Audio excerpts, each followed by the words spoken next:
right, good morning. Good morning, everybody.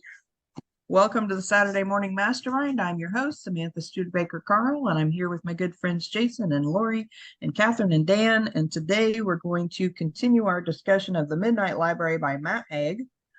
And we are we're not in the chapters. It doesn't have chapters. It has like titles of sections. So we're on page 192 at the section titled Someone Else's Dream. And but before we get going, I want to let my friends introduce themselves. And for those of you who are watching, if you want to participate, we'd love to have you. There's links below the video where you can figure out how to get involved with us. Just go down there. If you like this video, give us a like. Okay, guys, jump out, introduce yourselves, and then we'll get this conversation going. Hey, Jason Roberts here from Tampa Bay, Florida. Lori Emmons here from Denver. Dan Sissick in Las Vegas.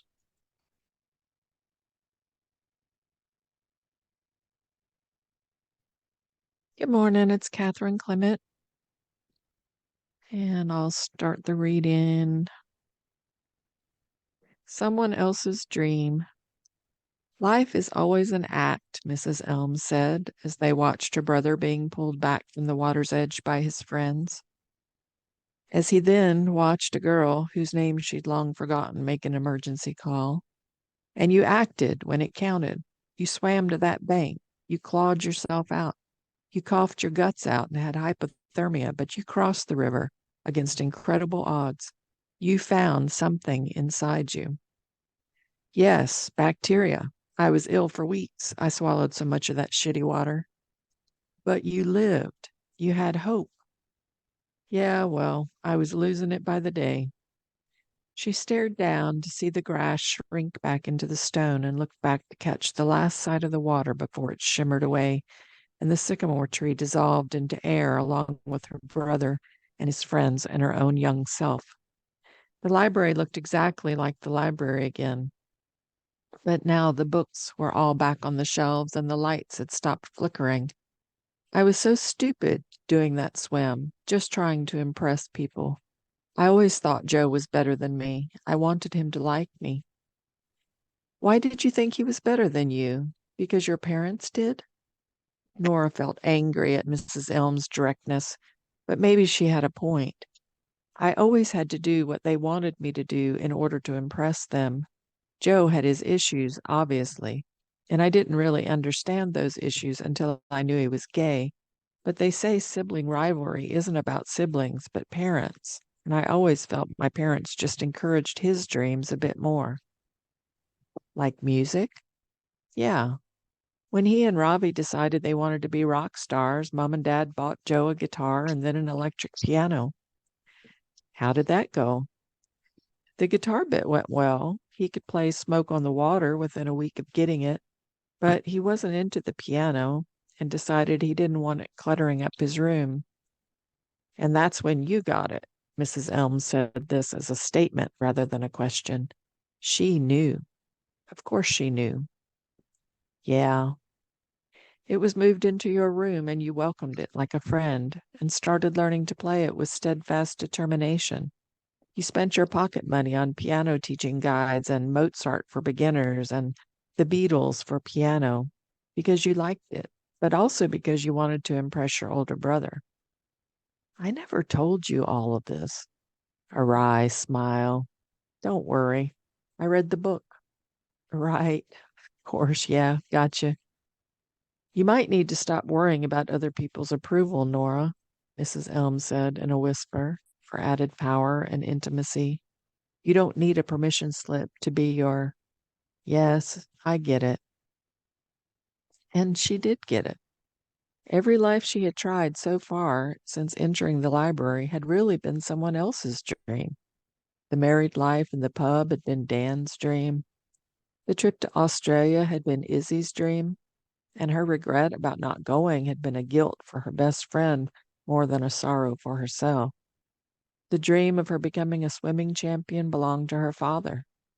And, okay, so it was true that she had been interested in the Arctic and being a glaciologist when she was younger, but that had been steered quite significantly by her chats with Mrs. Elm herself back in the school library.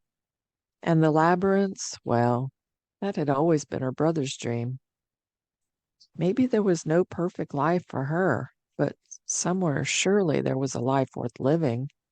And if she was to find a life truly worth living, she realized she would have to cast a wider net.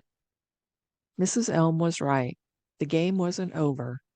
No player should give up if there were pieces still left on the board. She straightened her back and stood up tall. You need to choose more lives from the bottom or top shelves. You have been seeking to undo your most obvious regrets. The books on the higher and lower shelves are the lives a little bit further removed, lives you are still living in one universe or another, but not ones you have been imagining or mourning or thinking about. They are lives you could live, but never dreamed of. Give me just 1 second.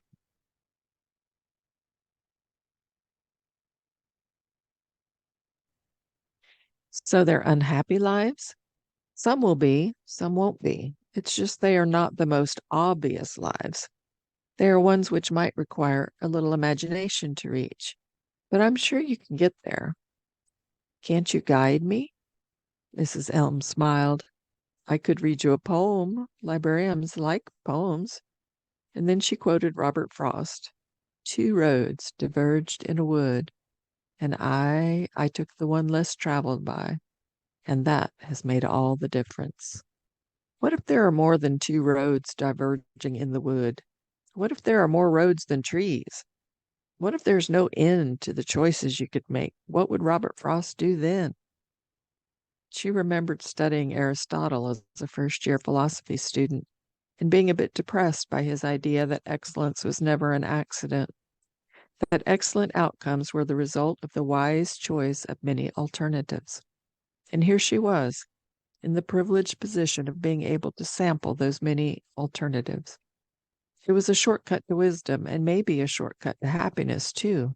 She saw it now, not as a burden, but a gift to be cherished. Look at that chessboard we put back in place, said Mrs. Elm softly.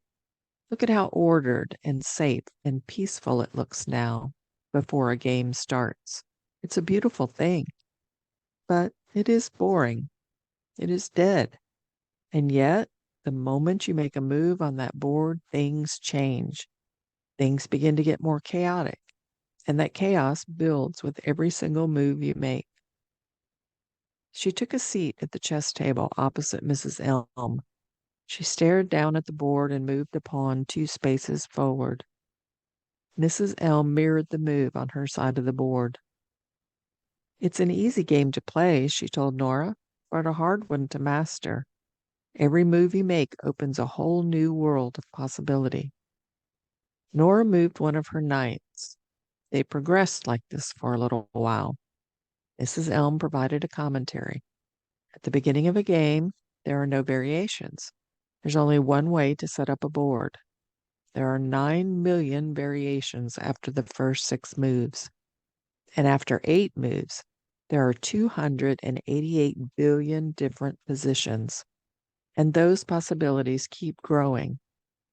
There are more possible ways to play a game of chess than the amount of atoms in the observable universe. So it gets very messy. And there's no right way to play. There are many ways. In chess, as in life, possibility is the basis of everything. Every hope, every dream, every regret, every moment of living. Eventually, Nora won the game. She had a sneaky suspicion that Mrs. Elm had let her, but still, she was feeling a little bit better. Okie dokie, said Mrs. Elm. Now, time for a book, I reckon. What do you say? Nora gazed along the bookshelves. If only they had more specific titles. If only there was one that said, Perfect Life, right here. Her initial instinct had been to ignore Mrs. Elm's question, but where there were books, there was always the temptation to open them, and she realized it was the same with lives. Mrs. Elm repeated something she said earlier. Never underestimate the big importance of small things. This was useful as it turned out. I want, she said, a gentle life. The life where I worked with animals, where I chose the animal shelter job, where I did my work experience at school over the one at string theory. Yes, give me that one, please.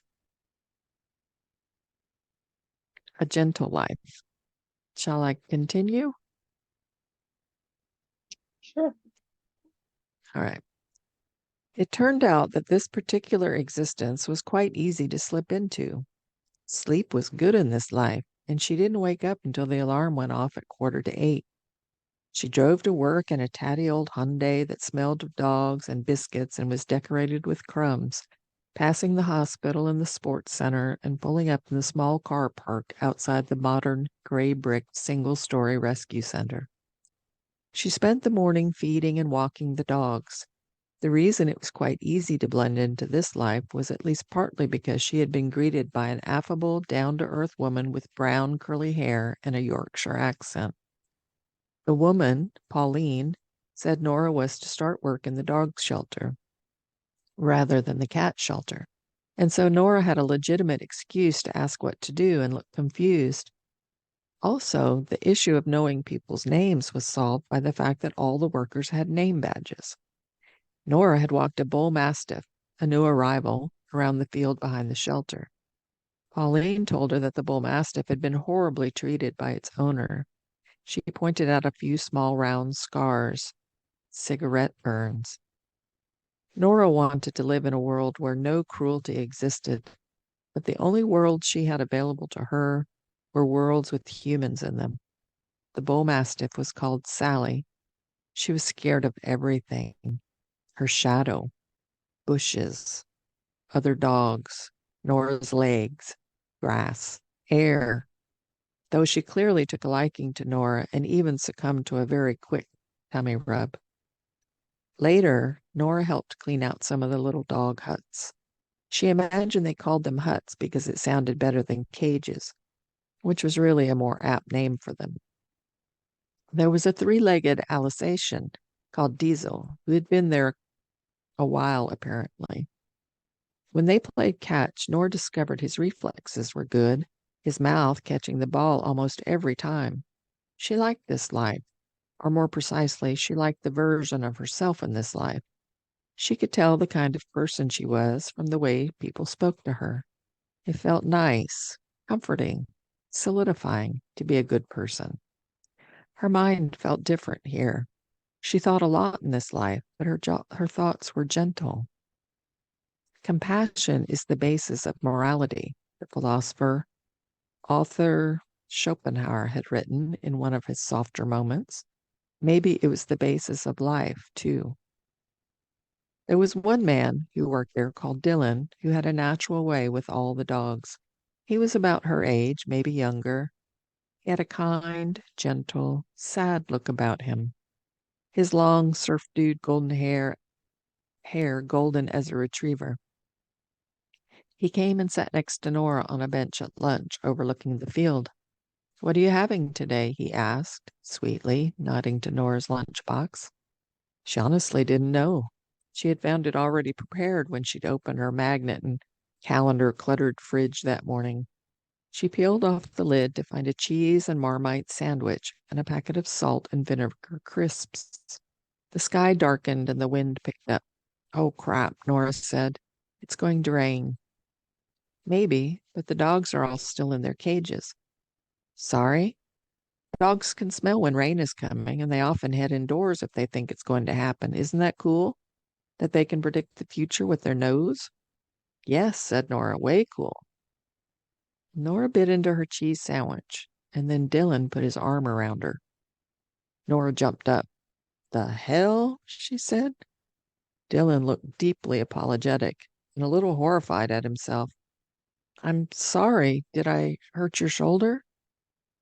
"No, no, it's fine." She discovered that Dylan was her boyfriend and that he had gone to the same secondary school as her, Hazeldean Comp, and that he was 2 years younger.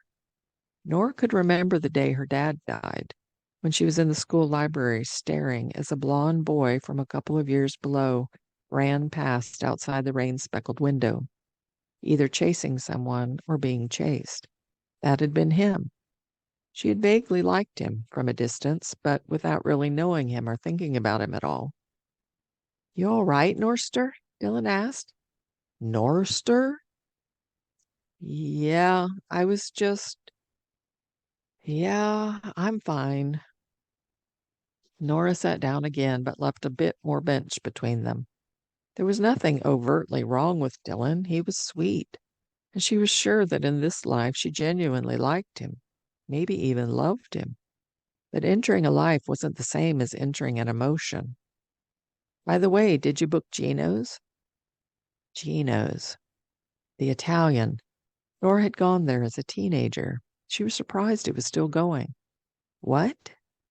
"Gino's, the pizza place, for tonight. You said you kind of know the manager there?" "My dad used to, yeah." "So did you manage to call?" "Yes," she lied. "But actually it is fully booked." "On a weeknight?" "Weird. That's a shame. I love pizza, pasta, lasagna, and—" "Right," said Nora. "Yes, I get it. I completely get it. I know. It was strange. But they had a couple of big bookings." Dylan already had his phone out. He was eager. "I'll try La Catina. You know, the Mexican. Tons of vegan options. I love a Mexican, don't you?" Nora couldn't think of a legitimate reason for her not to do this, aside from Dylan's not entirely riveting conversation, and compared to the sandwich she was currently eating and the state of the rest of her fridge, Mexican food sounded promising. So Dylan booked them a table, and they carried on talking as dogs barked in the building behind them. It emerged during the conversation that they were thinking of moving in together. "We could watch Last Chance Saloon," he said. She wasn't really listening. "What's that?" He was shy, she realized, bad with eye contact, quite endearing.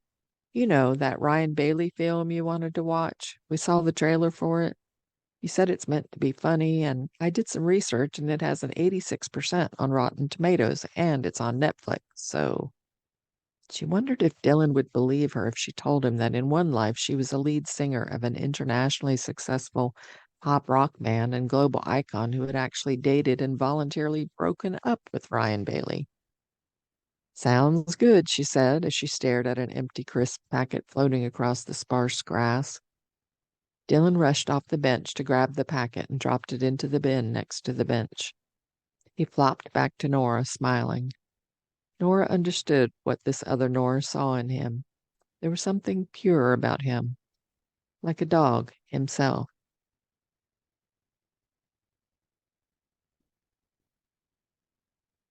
Anyone have thoughts so far? You guys know me by now. I always have thoughts. All right, jump out there, Dan. Dan the man. Well, I'll go back to, in the previous one, someone else's dream.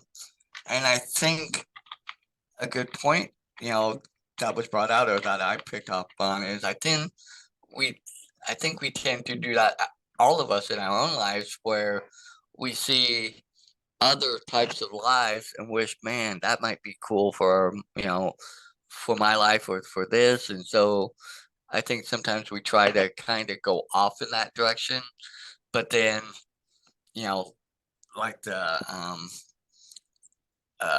example with the chessboard, you have the way of how everything initially is set up and everything, and then you move. Like the first 6 moves they said. There's so many possibilities, and then after 8 moves, it like quadruples or whatever, and then it just goes on to. So it's interesting how our lives have so many different ways, and each instance in our life, depending on which way we move, does open up many millions of different possibilities that we could take. And I think if we're all honest with ourselves, we're all honestly trying to find that perfect life that we think, but in actuality, I don't think there is a perfect life. There is trying to live the life that best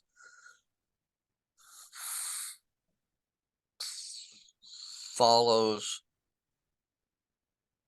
where you're headed at that moment, if you kind of understand what I'm saying. Because until you get to that moment and you make that next decision to move whichever direction, it doesn't know where it's really headed, and neither do you. So it's we can have ideas, but like me last year, you know, things were going pretty relatively decent. I bought my new car, and then a month half later, I had an accident. I never dreamed in the world I would have an accident. I never expected that my life would veer from where it was going this way, and thinking, my life would just continue going on to where it veered totally almost, like a 180. And I've been dealing with, trying to get back to where even that maybe that initial point where, okay, now I can move forward back in the direction I wanted to go. But now after veering off, I've made other decisions and other things. So am I able to get back there, or will I make other decisions now based on current things now that will, it's interesting how this book has made me look at things a little differently now. And sometimes I don't like the look that I see, too, I'll be honest, because I'm thinking, am I ever going to get there? What do I have to do? Can I shortchange and somehow can I just skip and, take the queen out and get to where I want to go? That type of thing. And no, you have to play the game. You have to go through the steps and the processes and have your move, and then life, or, as the other chess player, do its move that throws, that makes you say, oh, well, I can't go there. So now I have to go here. So it's just interesting how that, the first part we read really made me think of, terms of my own life too. Don't you know you can't go anywhere without the queen?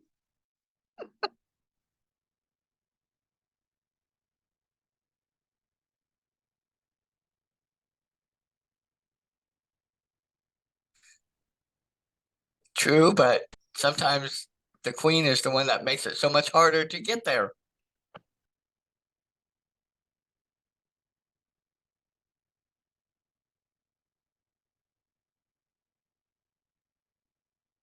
You mean in that what they were saying last time about each pawn has the ability to be a queen?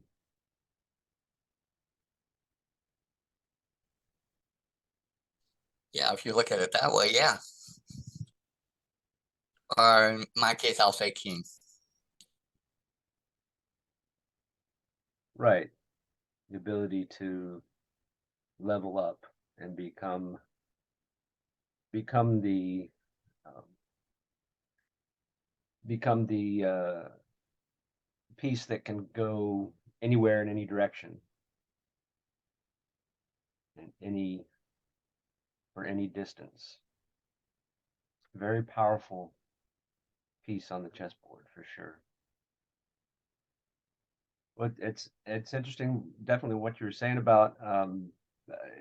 I thought really interesting in regards to how you had before your exit, you had a focus on one direction, one certain way of um, how things were going to have your outcome, and then since then you're thinking about how maybe your your thoughts and focus, and maybe even your new intentions might be somewhat changed from the the new information you now have, or some indirect influence through maybe uh, maybe new interactions that you've had because of what you've gone through, new relationships, new perspectives. and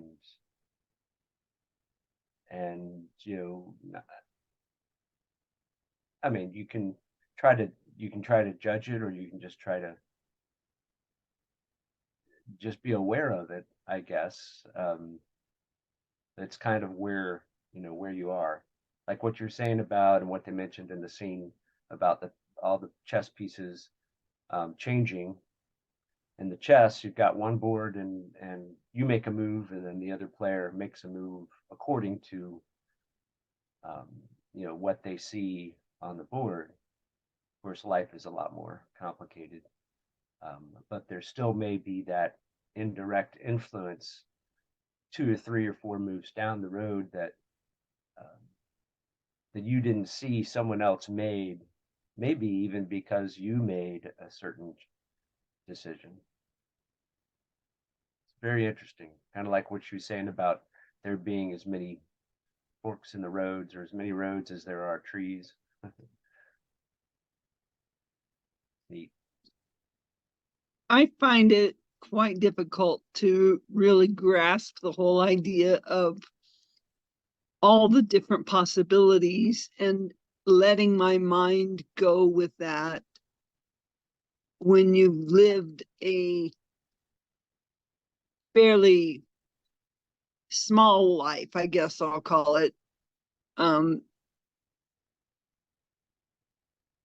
When your heart, your soul wants to be something different and your body isn't cooperating, it's hard to imagine that all of those possibilities are possible for myself.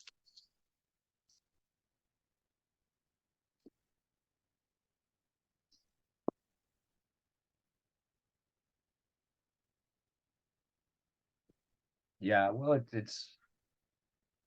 I think for everyone, it's hard to see the possibilities beyond the turning point that's in our future that we don't even aren't aware is going to happen. And so we can't, you can't even really, it just makes it hard to imagine, yeah.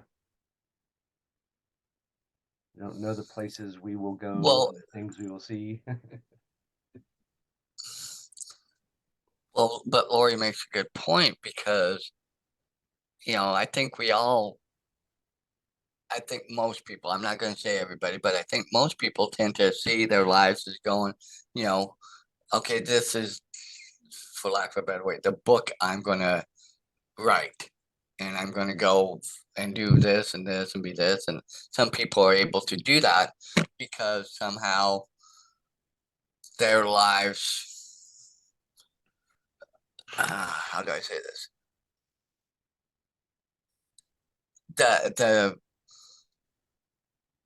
The life that they're in, the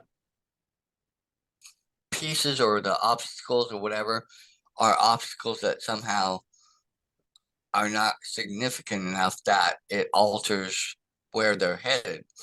But for most people, I think most people I know and that I've run into, they go and life goes, and you start going on, playing your chess pieces and writing your book. But then, something big comes in, like, the knight or the rook or the bishop or something comes in and just, totally cuts you off on that. And then you're really like, okay, well, where do I, and so you go down this turn, and then another something comes in, and then you go down that, and next thing you know, you're so far away from where you originally were thinking that you're going, that then you start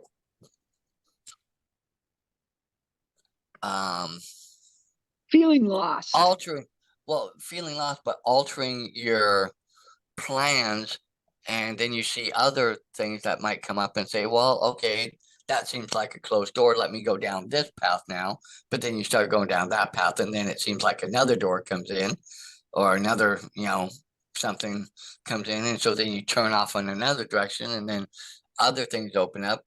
but yet in the back of your mind, you're still saying, but I really, desire to get over here. But all along, you have these other possibilities that come up, and then you start entertaining them. And then sometimes you change that original and you move into that, but then, sometimes you don't feel like you're still on the, and I can kind of get why Nora, never has felt like because going back to the point of what Mrs. Elm said about this, Nora basically really realized she was trying to live everybody else's life through her life rather than finding her life that is the right life for her to live and helps her. And maybe that's part of the problem. Maybe sometimes because of things we've heard or learned or felt from the time we were little, we felt, oh, well, this is where I have to go, instead of, as we're growing, sometimes listening to ourselves. That might be part of the issue too.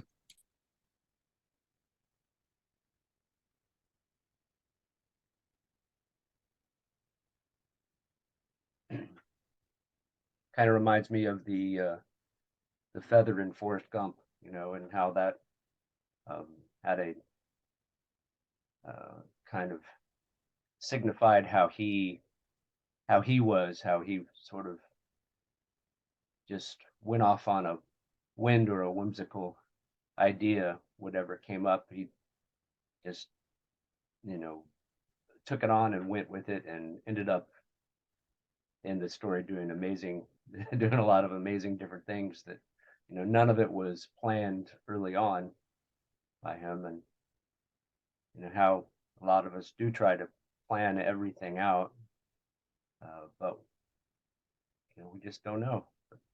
But a lot of good things can come of even even a wrong turn sometimes, I think.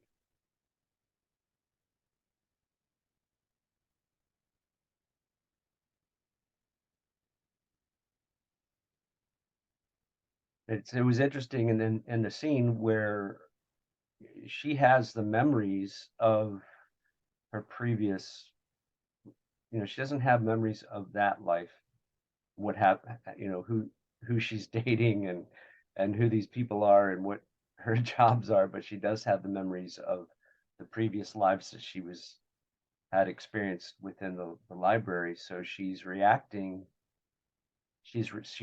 from those memories to these new you know life paths that she's trying, and so I think it's interesting how that she's being afforded those memories, and yet she's not open to some of the new possibilities, like they actually startle her.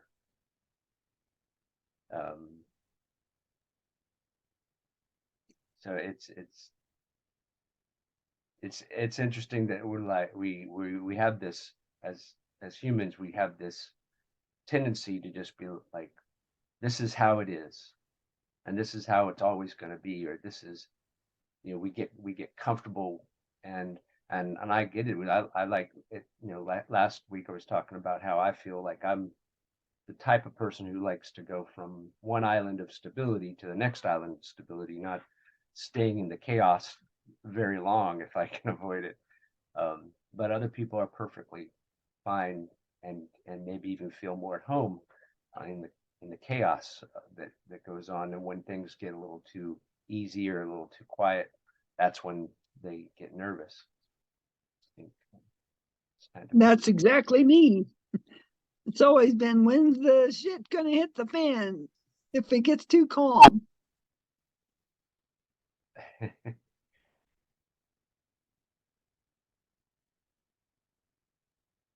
Yeah, I kind of wonder what Nora would experience if, when she stepped into these new lives, she was would suddenly have, like all the memories of that life, plus the memories of her previous life. What would that feel like for her, just stepping into this new life, and all of a sudden this is me, this is everything about me, I know everything, and what that feels like versus stepping into it as if she has amnesia. I feel like she's missing out on what that life really means to her in that moment, and instead, so she's judging it based on her previous life or her previous whatever. How can you really get a good idea of any given life, of what you are in that life, if you don't even know what you are to begin with? I don't know. I think it's interesting that she gets to try on these new lives, but at the same time, she doesn't really get to feel the whole experience of that life. You know what I mean?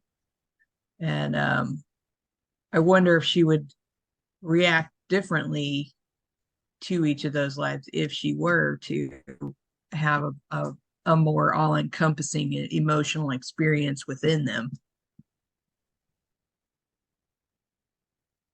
Because I mean, like right now, she stepped into this life, and this guy, Dylan, is it Dylan? I think that's what his name is. Obviously they're boyfriend, girlfriend, but she has no feelings for him in this. And so that doesn't have any bearing on what her decision or of whether or not this life is a satisfactory life, and I feel like our relationships are a huge aspect of whether our life is going to be satisfying or not. And she can't even feel that.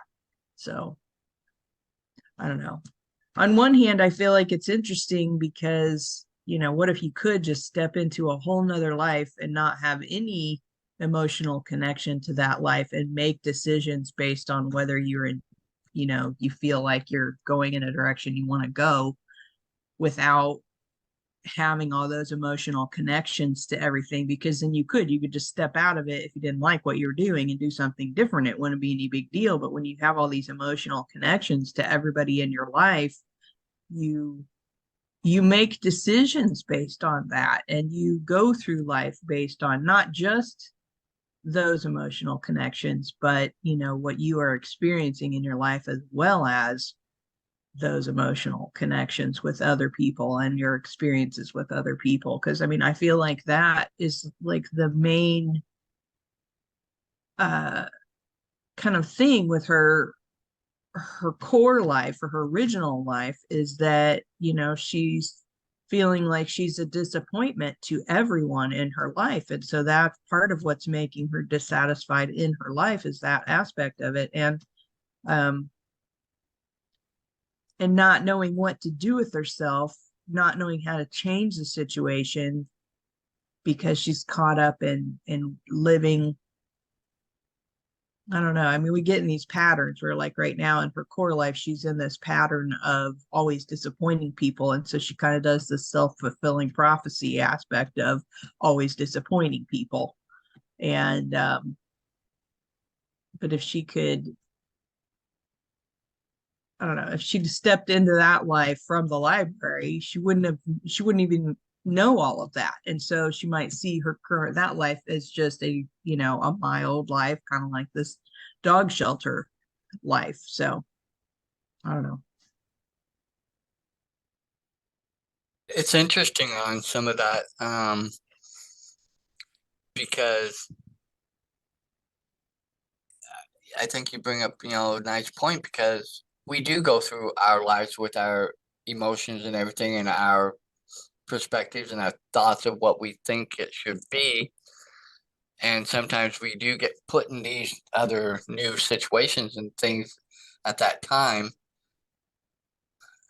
And we are carrying everything with us. But if we were to come in and be able to be more totally objective, would that help or hinder us in making the next step? Sometimes it might be nice to not have all the stuff that I have from things that I've gone through up until this point to know about, and to go, okay, oh, this is where I'm at. Oh, okay, and accept it and go on and go, okay, let me go, but then at the same point, I've lost all that too. So, it's kind of the, there's not an actual right answer, I think, on that. It's just taking it move by move, and you know,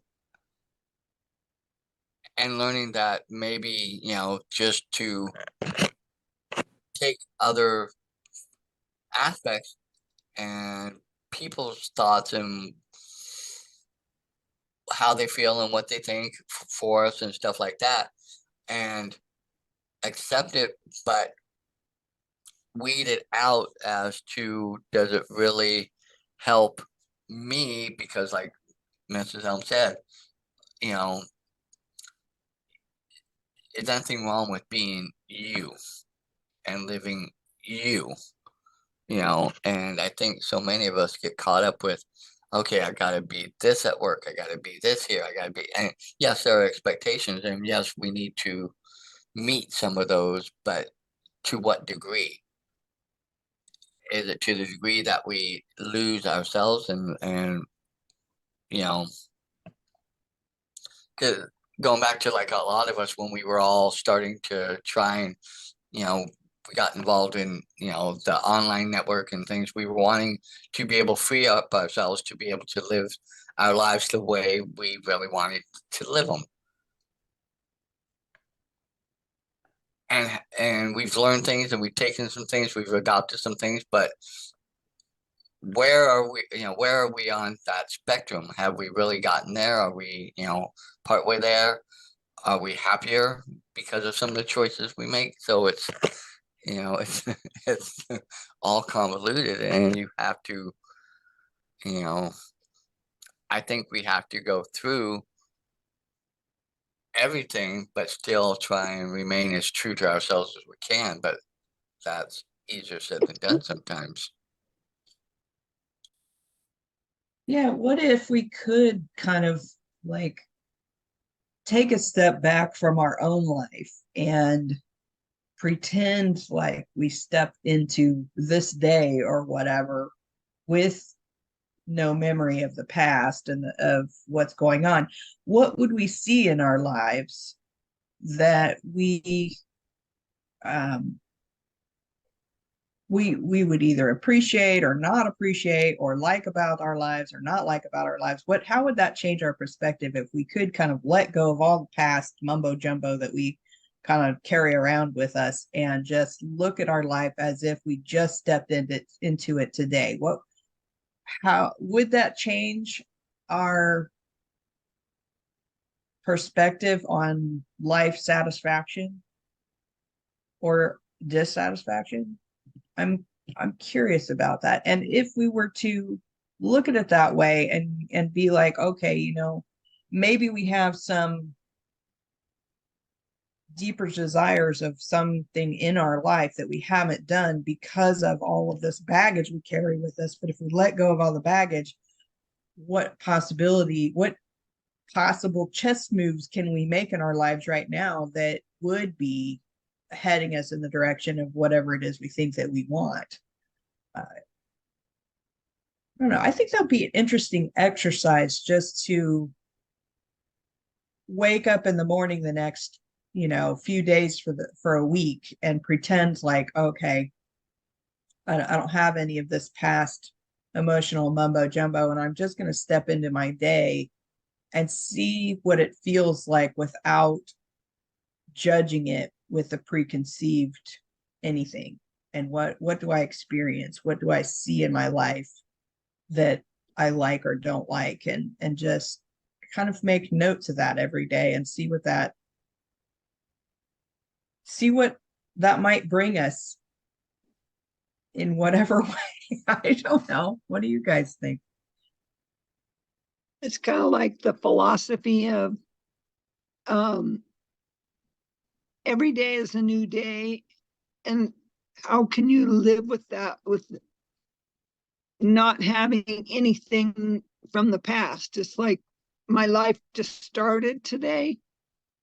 I don't know. What do you do with everything that you've already learned and been through and experienced and felt? And I don't know. I think it's pie in the sky right now.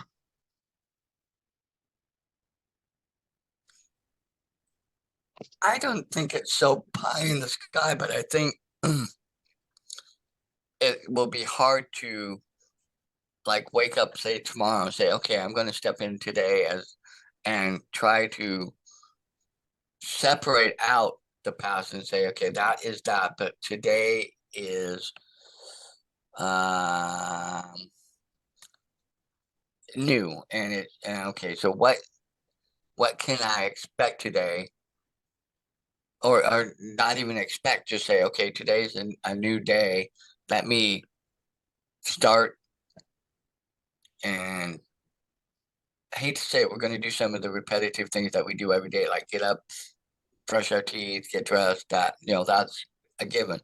But when you really step out and get into your day, instead of going with okay, thinking of, okay, this is where I'm at, this is what's been going on, okay, what do I have to do to fix that? It's like, okay, this is today, what new is going to come up my way that I can look at and see how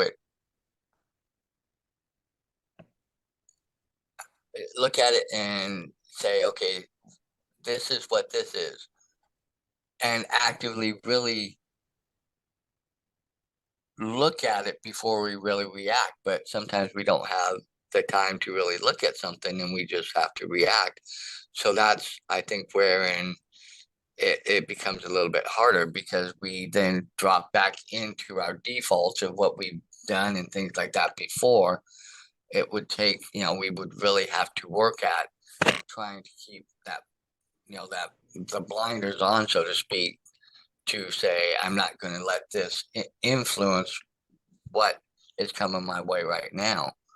But it would be interesting to see how that could play out if somebody could really do that, and see what type of what they learn about themselves and what they learn about how to respond to things too.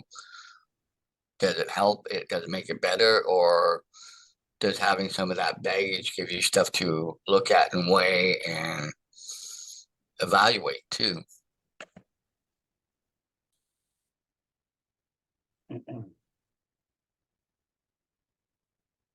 Yeah, I mean, that's kind of part of it, where we get to decide what we're going to carry along with us.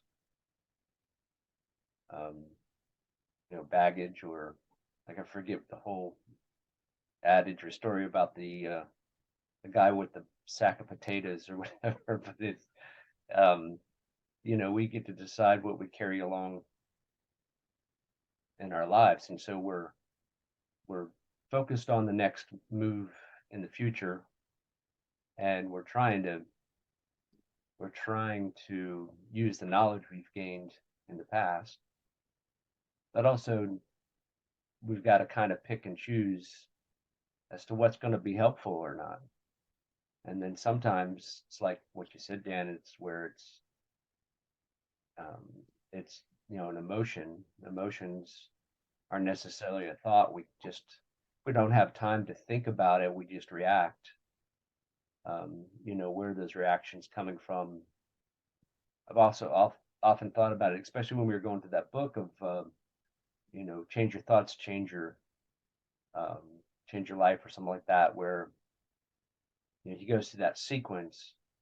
But he's in the book, he was talking about, I believe, if I remember correctly, he was talking about how things started with a thought, and I really think that a lot of times things can start with, your thoughts can start with a kind of a knee-jerk emotional reaction that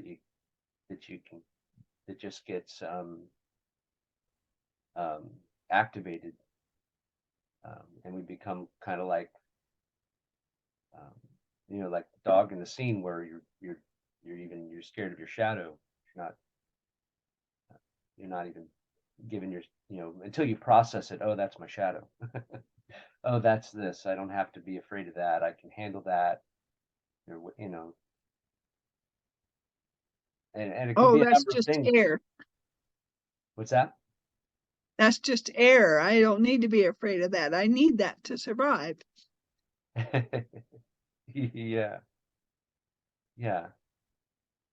and it can be a number of things, a combination of stuff that we end up reacting to before we even have the thought of moving beyond a feeling or a fear that we might end up having to. But yeah, I definitely like that idea of kind of stepping back into a time of our own existence where maybe we were, um, just had a different outlook, and you're like, you know what, I'm going to just, you know, kind of give up some of the baggage that I've acquired since then, and I'm gonna start back with that perspective, because I that was a good time in my life. I'm gonna move forward with that. I'm gonna carry all the lessons and wisdom, but not the emotional trauma of it, and work forward from there, hopefully. But if we didn't have the emotions, would we have learned that or experienced it the same way? The emotions weren't part of it. I was thinking I might like kind of take a minute and be like, okay, really ask myself, what is it I really want out of life, or what is it I want my life to look like or be experienced or whatever. And then step into each day with the question of, okay, how much does my life resemble what it is that I really want? And how much of my emotional baggage is making me think it isn't what I really want, or is what I want, or whatever? How much is my emotional stuff that I'm bringing forward, all my fears, and like the dog that had all the fears of all the random stuff, it's because of his past. But if you could step into the day in that moment, none of that stuff Are you really guys even still there? exists. You guys froze Yeah. up on me. Oh, did I freeze up? You can't hear me? Sorry. It's my internet, probably. No, I hear you fine. Oh, okay. Stan, it's your internet. Right. That's You're back. okay. Yeah, We were never gone. we were never gone. That's right. You're the one off in the ether word. uh, that's a question though. Yeah, and I mean I- that's true too, because we can have a perspective also that doesn't match with what's going on too. So we give ourselves a minute, or if we sometimes just have to allow ourselves, especially I think, like, I'll have a perception about what's going on elsewhere, um, because I'm haven't been involved, and it's funny how your mind can go in a certain direction, and if you just stop to think, they're like, you know what, that doesn't, I I can't read people's minds. Don't know what people are thinking. I'm not that that clairvoyant to really gauge things. So why would I allow myself to be kind of emotionally harassed, or harass myself emotionally through what I think might be going on,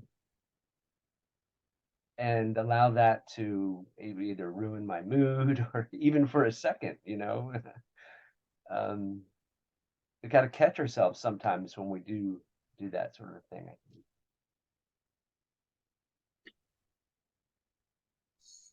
Well, I like Samantha's idea of how, thinking in really each day, but how many of us really get up in the morning I mean, some of you might, but for me, sometimes I get up and I just kind of get up, go do my thing, go through and I'll be honest, I don't really think a lot about my day ahead. I just kind of get up and go. And then as the day progresses, I react instead of thinking up and going, okay, today, this is where I'm at.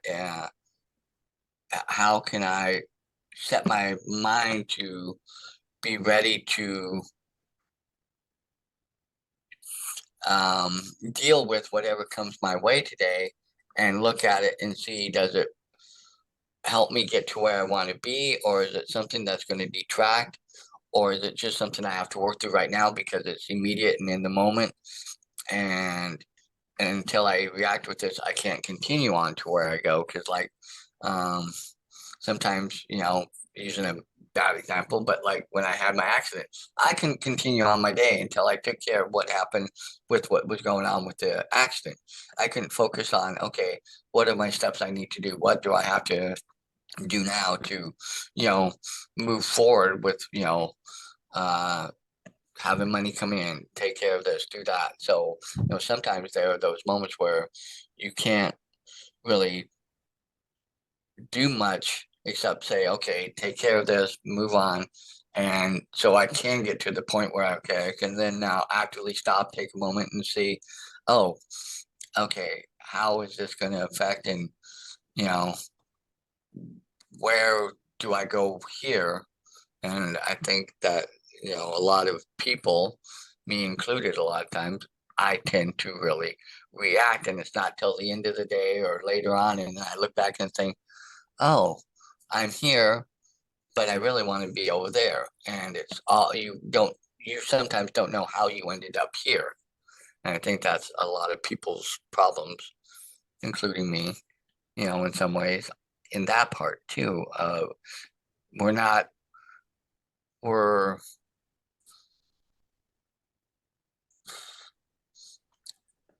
we're playing the part in the life, but we're not actively engaged. We just kind of move through and let it dictate to us rather than us dictate to it.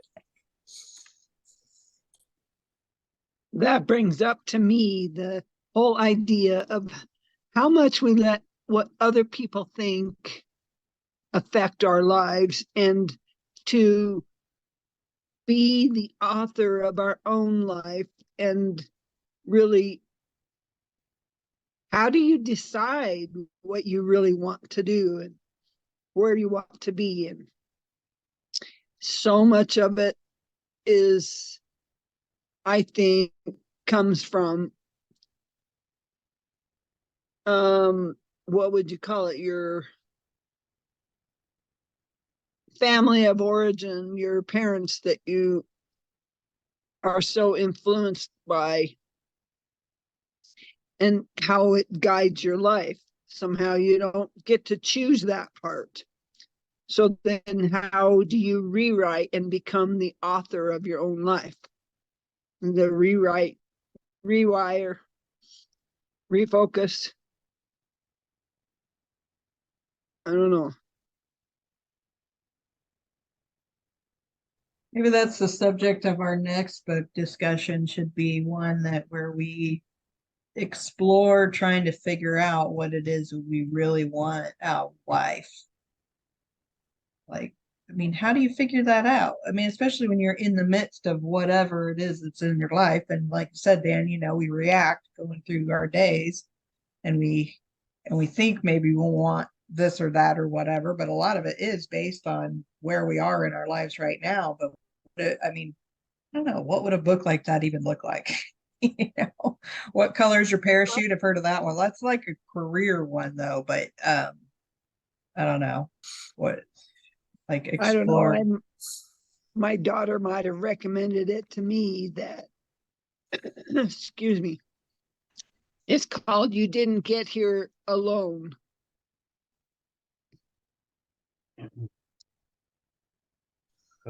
And go ahead, Jason. Well, I think it's interesting that to at least have a good understanding of where those influences are coming from. Because as we've found out through this study, that influences can come from our past, or but as to our perceptions, but also just our immediate surroundings. That even the things we eat, we get that weird feeling inside, and then we just maybe read it wrong. It's something we ate, not not us um not us being sensitive to the situation, but we're sensitive to an ingredient in the food that we just ate or something. So knowing like that's a possibility kind of is freeing for me. That hey, be kind of like what Dan was saying, just okay, I recognize these things. There's a lot of possibilities out there, but I'm just gonna go for it, and do the best I can. And yeah, I might end up at the end of the day going, how did I get here? But I tell you what, I just gave it my best shot.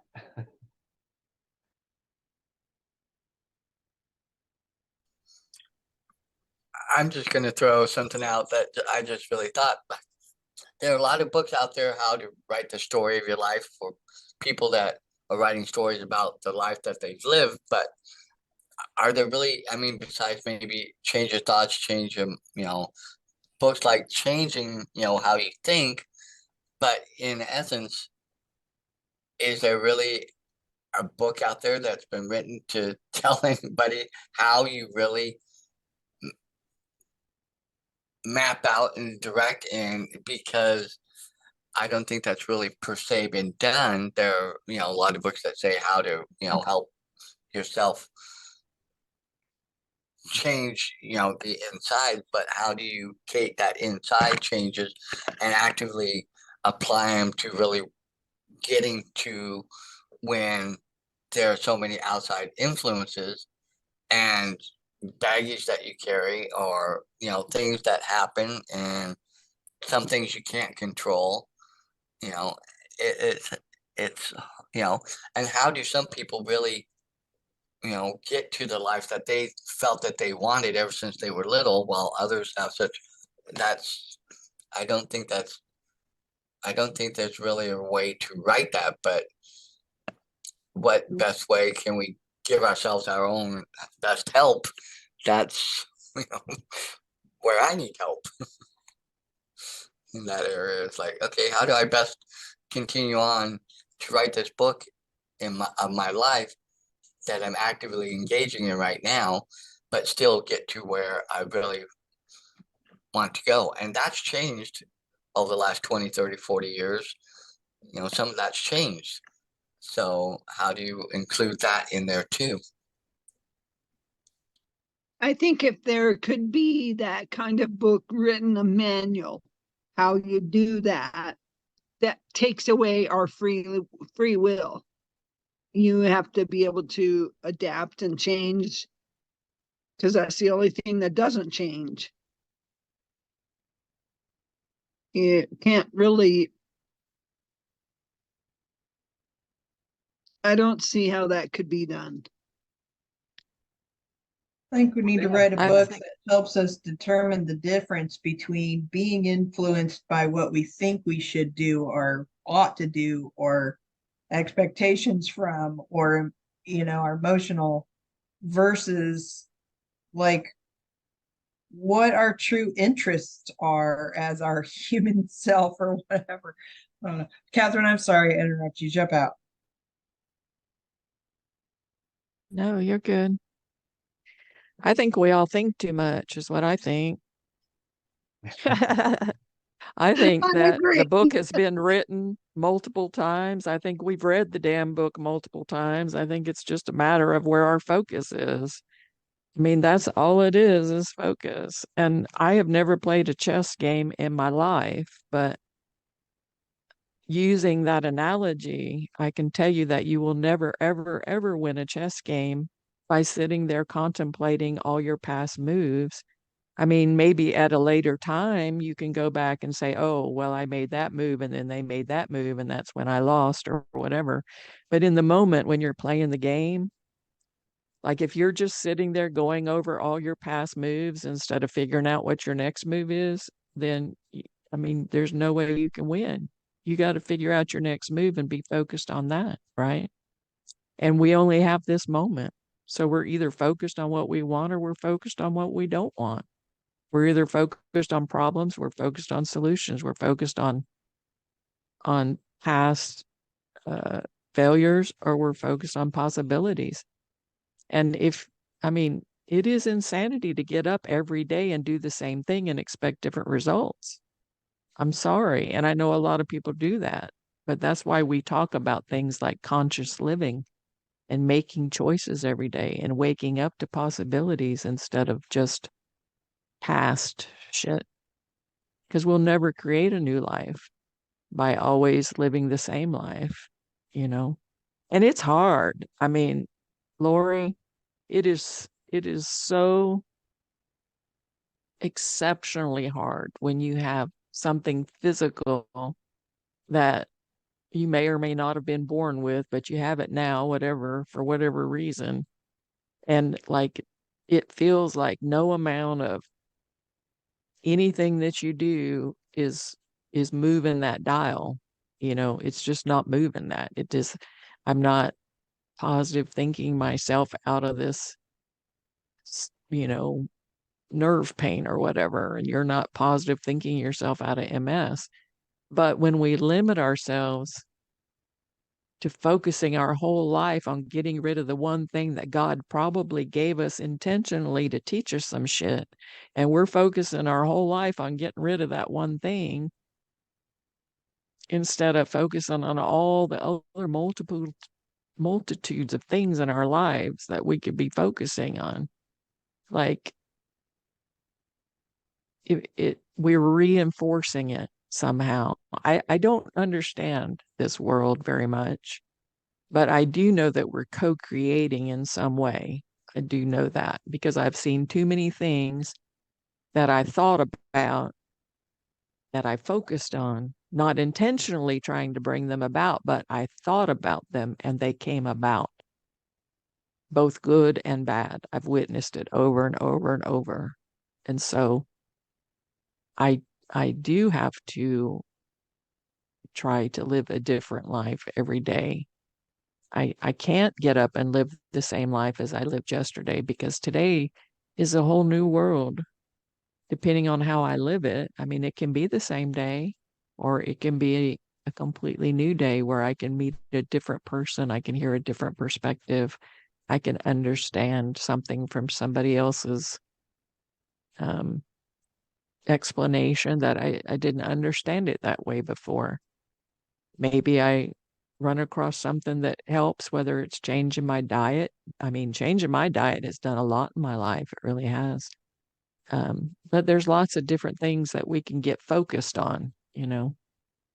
But we can definitely get focused on the wrong things super easily. And it's a constant kind of redirection to and it's not that you're denying reality. It's not that. I mean, I understand reality. I'm living this shit. Like I get it. I'm not, I'm not denying it. But what I am trying to do is be open to the fact that things that I don't like can change. They may not change in the way that I want them to. We get so focused on I want this to change and I want it to change in this way. And I guess, you know, being creative co-creators, technically we should be able to create that, right? If we focus on that enough, we should be able to. But for whatever reason, God's timing, God's lessons, things that I believe we chose before we came into this life, you know, it seems like there are some things that don't budge. And the only thing that I can feel good about in those moments is knowing that I'm still learning from that situation. Maybe not something for myself. I mean, could be for myself, but it could be something I'm learning that's going to help somebody else tomorrow. You know what I mean? So it's not just about us, is what I'm saying. Like, we didn't get here alone. I haven't read that book, but you know, it's probably a good one because it's not just about us. It's about who who are we helping with what we've learned that's gone so wrong about us, or we think it's so wrong about us. I had a horrible um, emotional upset this week that completely spun me for a few days until I could get my head wrapped around it. And on a certain level, it still is. But I recognize that it I can't stay in that emotional space. Um, Emotions are driven by thoughts, and we can think things. We can think ourselves into sadness. We can think ourselves into happiness, and we can think about something long enough that it causes us an emotion. But what many spiritual gurus have claimed, many of them, because I've studied many of them, and they all seem to agree that when we're feeling those bad emotions, it's more of just a signal to us that we're not properly focused, that we're not thinking about things in the way that our higher self might think of it, or that we need to broaden our perspective a little bit, pull out a little bit, take a broader look at it, because the emotions,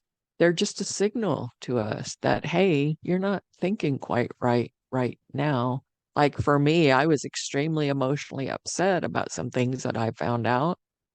And then as I sat in that pain and I was just agonizing over it, my heart was broken and stuff. I'm sitting there thinking, now wait a minute.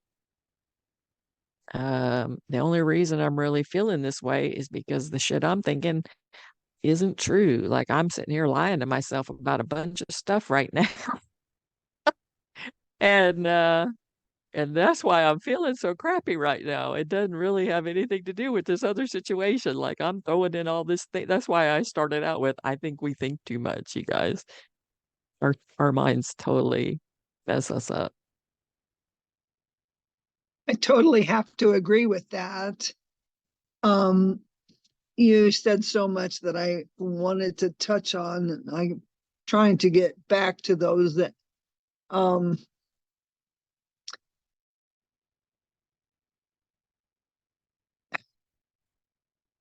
yeah, it's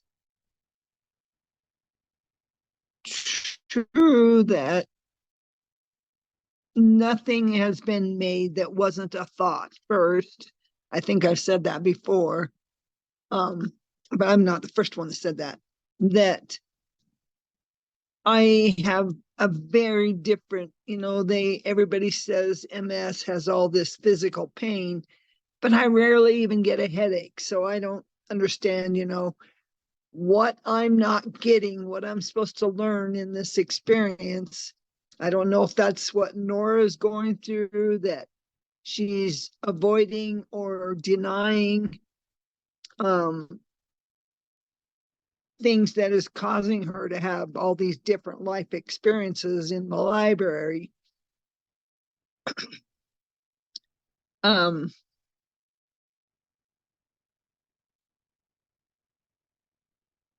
Darn, I lost what point I was making with that. Is that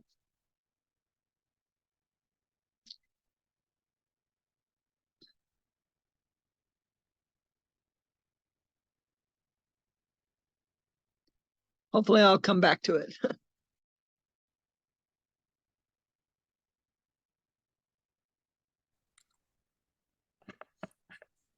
Well, I think, a point I think that you were working is that, Norm probably hasn't fully gotten to the point where she's been honest with herself about the type of life she truly wanted. She, and going back to your point of that, she was, you know, way too focused on what everybody else wanted. And to Catherine's point, she was thinking too much about everything and not really listening to herself. And I get the funny feeling that, this, a quiet life will probably, or a gentle life is probably going to bubble up some things for her to realize about herself that she's, as we read, even though she's got a boyfriend and because she doesn't know the backstory of how, but yet she said she understands why this Nora would like him and want to be with him.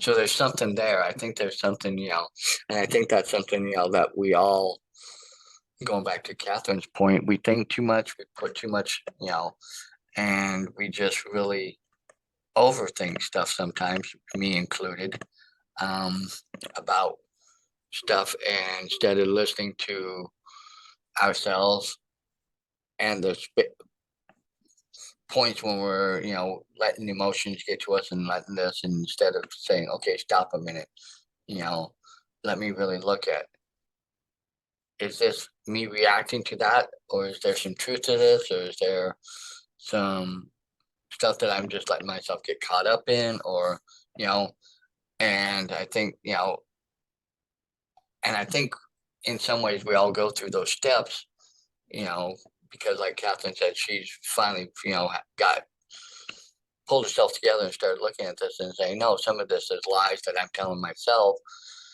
rather than, seeing it for what it is and going on and start,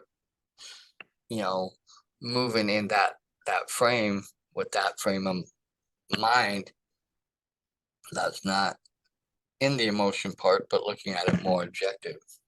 And I think, that those are some valid points that I think Nora's eventually going to probably start seeing.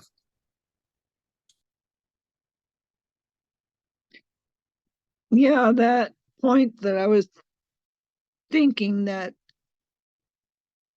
I could and should, most people would say, I can't say most people, whatever, that typically I should be distraught and depressed, and somehow I have the strength or whatever it is to still have joy in whatever comes my way. I'm, finding the joy or creating the joy as I go through my day. And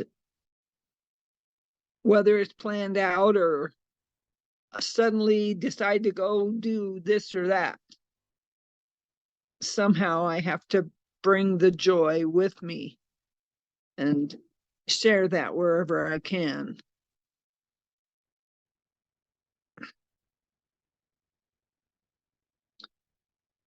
Even though things are not, of course, I want them to be different. Is it because I chose the wrong road? Or is it because other people affecting me along the way? Is it because of what I chose before I got here that I have no clue about?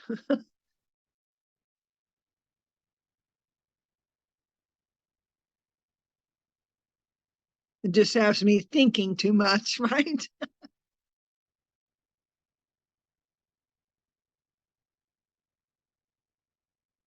I like coming on here with you all because it does give me a chance to overthink things and think things through and recognize stuff that I don't bother to think about during the week.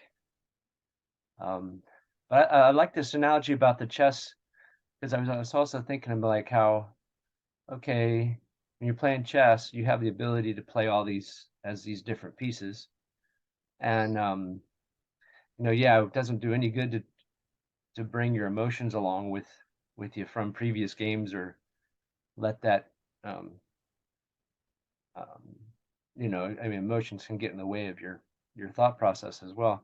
But with each piece, you only have two of each piece except for the pawns. And then the pawns in the very beginning, your first move, you can move two places with the pawns, but after that you can only move one. And so and it was just like, okay, so I just like the analogy a little bit, and maybe I'm again overthinking it, but there's some interesting things I think with the analogy, in that um, we have the different pieces. There are two of each of the major pieces that have more possibilities, I guess you could say, different ways you can move with them, and yet, so during the game you're trying to be, offensive and win the game, but you're also trying to protect those pieces, because in the game you only have two opportunities, or two, you know pieces that can do those particular moves, in order to get an angle so that you can then, put your opponent in checkmate. And as you lose those pieces, you lose the ability to get the angle. And so I think, how much of our lives do we go through trying to um, worry too much about protecting our abilities, and not going for the opportunity, and or do we try to find a balance, hopefully, uh, but there's so much opportunity no matter where you are, kind of like with chess, and being able to, turn that pawn into a queen, uh, and then being able to move in any direction. It's kind of like freeing your mind, dropping all that emotional baggage, and allowing yourself to just move forward without the emotions holding you back. It was just a thought I had. So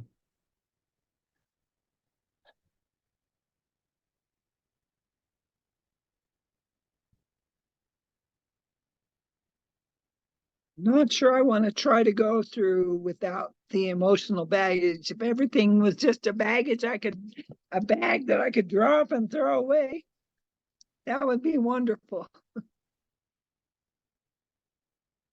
I try to learn the lessons, and not so much allow the emotions to get in the way, but that's not so easy to do sometimes. So, like, over the years, I've you know reached and leapt for that brass ring, so to speak, so many times, and had, gotten rug pulled, so many times. You get a little frustrated and exhausted, but like we said earlier, if you could step back in time a little bit to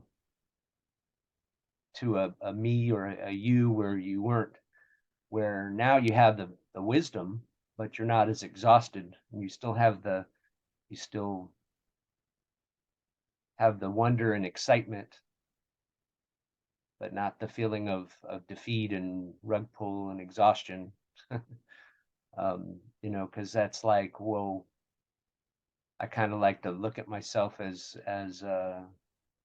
that's who I really was. I'm not me. Who I really am is not me with all the baggage and all the emotional baggage anyway.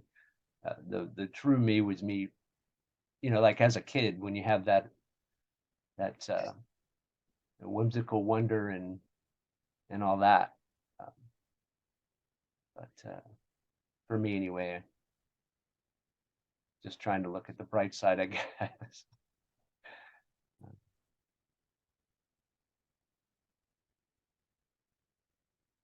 What is that? Huh?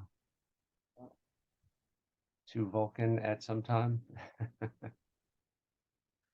Yeah, sometimes I wrote in the little chat that I'm too Vulcan at sometimes. I can detach from emotion. I had to do that as a nurse, you know, working with babies and different situations where I had to compartmentalize my emotions away from my intellect because just like thoughts affect emotion, emotion completely affect thought. Like your ability, when you're emotional, your ability to do constructive thinking and is gone.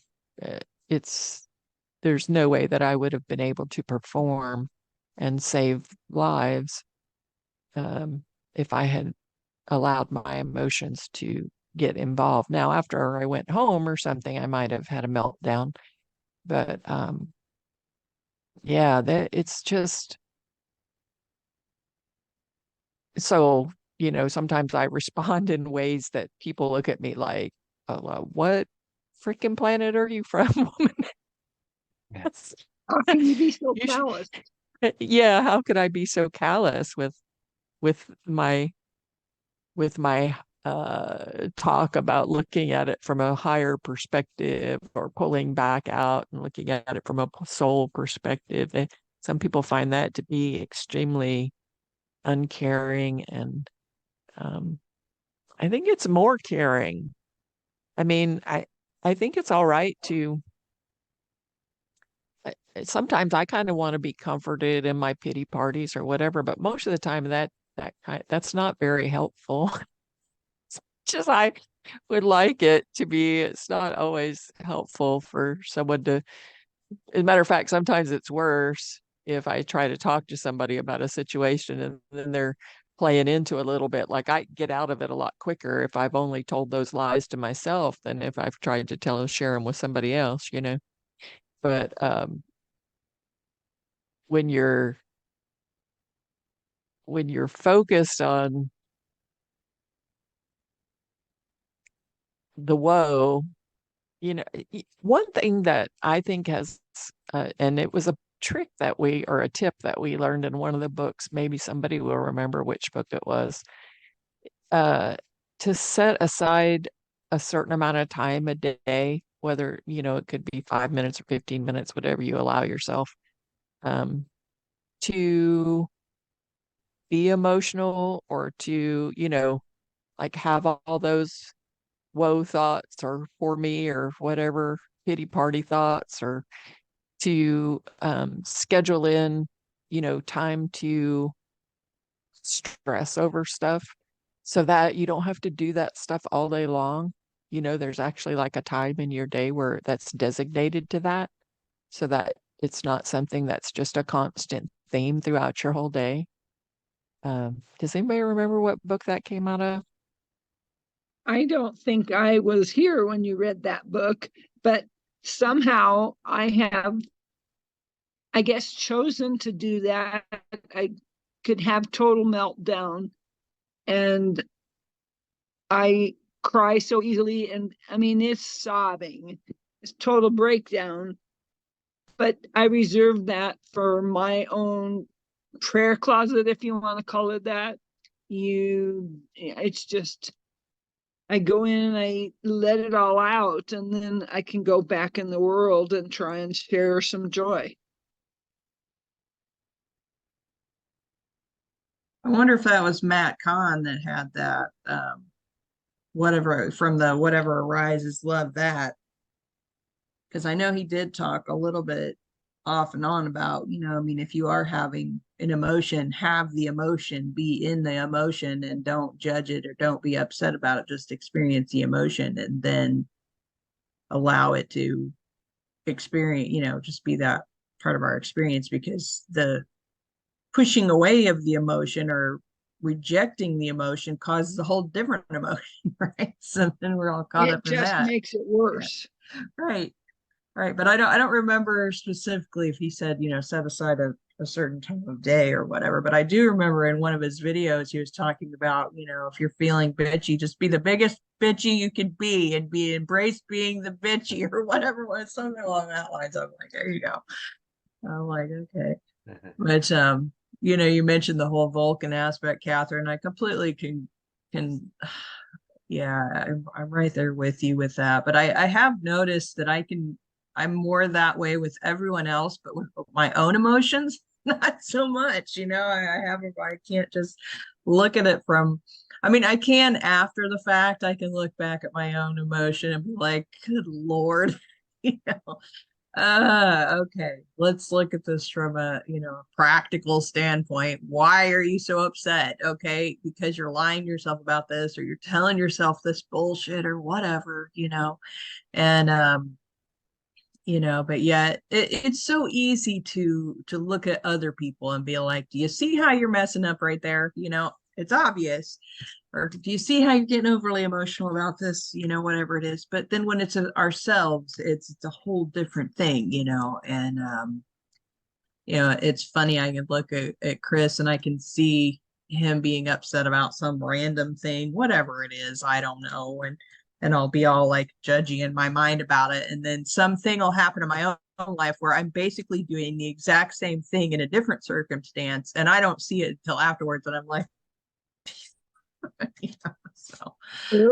it's funny how we are, right? You know, funny.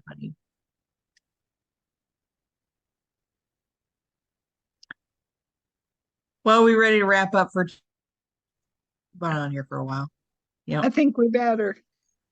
Okay. Yeah, we've been on here I don't know, I have a to run while. to have a bathroom break. All right, guys. Well, for those of you who are watching, if you've stuck it out this long, my goodness, why haven't Yeah, you I think given we us a should like on this video wind things yet? up. That's my question. If you're here with us, I think you should join us. So there's some links down there below the video where you can find a way to get into our Facebook group, and the pinned post has the link to get into our Zoom meeting. So all you got to do is look for that, and we'd love to have you. So with that, have a great, awesome, amazing week. We'll see you next time on the Saturday Morning Mastermind. Bye for now.